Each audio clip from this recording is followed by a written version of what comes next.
এই বলে সে মুখ ফিরিয়ে নিল। নবীজি সাল্লাল্লাহু আলাইহি ওয়াসাল্লাম তবুও ধৈর্য হারালেন না। তিনি দ্বিতীয় নেতার কাছে গেলেন। এই নেতাও নবীজি সাল্লাল্লাহু আলাইহি ওয়াসাল্লামকে তেমনভাবে অপমানের চোখে দেখল। নবীজি সাল্লাল্লাহু আলাইহি ওয়াসাল্লাম বললেন, আমি তোমাদের কাছে এমন এক বার্তা নিয়ে এসেছি যা তোমাদের দুনিয়া ও আখিরাত উভয়ের কল্যাণ নিশ্চিত করবে।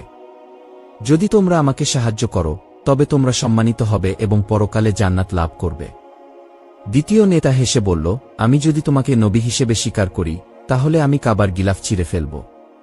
নবীজি সাল্লাল্লাহু আলাইহি ওয়াসাল্লাম এবারও ধৈর্য ধরলেন এবং তিনি শান্তভাবে বললেন, আমি জানি সত্য গ্রহণ করা কঠিন, কিন্তু যদি তোমরা সত্যের আলো গ্রহণ করো তাহলে এই দুনিয়ায় তোমাদের মর্যাদা বাড়বে এবং আখিরাতে তোমাদের জন্য জান্নাতের দরজা খুলে যাবে।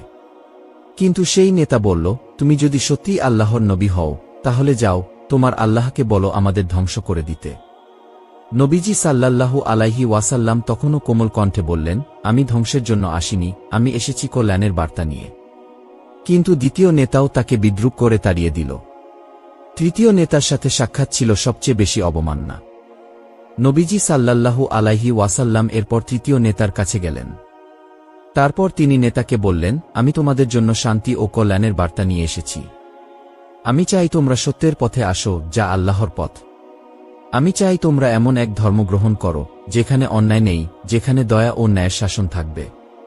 তৃতীয় নেতা গভীরভাবে নবীজিকে দেখল, তারপর বলল, তুমি কি মনে করো আমি তোমার কথা শুনব? তারপর সে সোজা দরবারের পাহারাদারদের দিকে তাকিয়ে বলল, এই লোকটাকে এখান থেকে বের করে দাও, সে আমাদের ধর্মের শত্রু।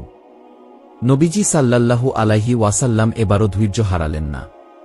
তিনি বললেন, হে তায়েফবাসী, আমি তোমাদের ক্ষতি করতে আসিনি, আমি তোমাদের দয়া করতে এসেছি।